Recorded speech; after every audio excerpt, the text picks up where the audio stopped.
Армысыздар, Қос Ньюс арнасының көрермендері, бізде жаңа рубрика Қос Лайық жобасы қатысушыларының эфирден тыс өмірі.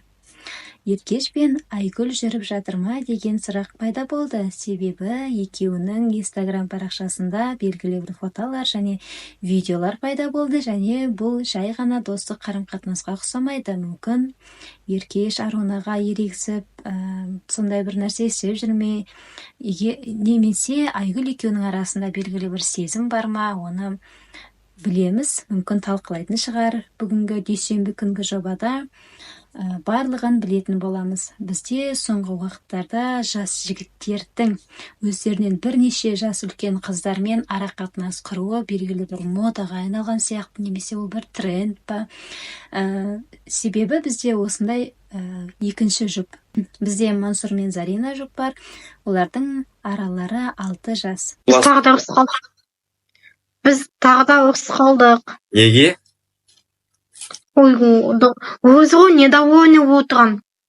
Және Еркеш пен Айгүл бұл жұпқа қосылып қалулары да мүмкін. Мадленде чай ішіп отсақ, мынау ишак баса екенбіз.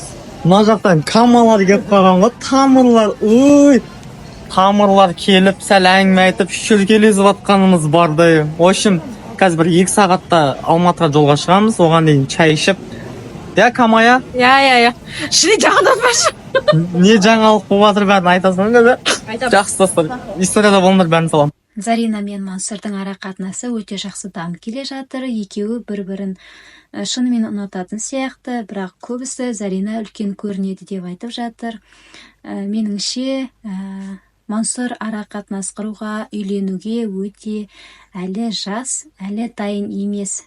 Неге ол Заринамен ара-қатынас құрып жүрген білмеймін. Зарина тұрмыс құруға дайын қыз, ал Мансұр әлі жасы енді ғана 18-ге толған жігіт. Бұл екеуінің ара-қатынасына не шығатынын мен түсінбедім, білмедім. Не де болса бәрін уақыт көрсетеді, мүмкін шынымен де осы жылы екеуі үйленіп кететін шығар. Оны көре жатармыз. Өздеріңіз не ойлайсыздар, сіздер не ойлайсыздар? Астыға комментарийға бұл туралы не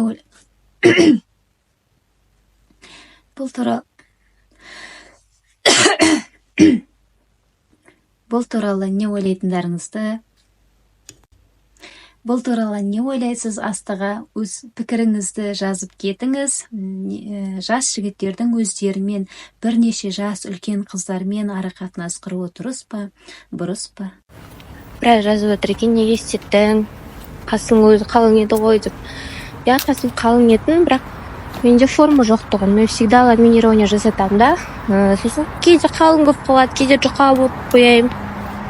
Сонымен қатты қалың болып, то есть қанық қылып жасатқан жоқпын. Ертең бұл да түседі. Келсе, привычно болады кішкене. Пока. Осылай.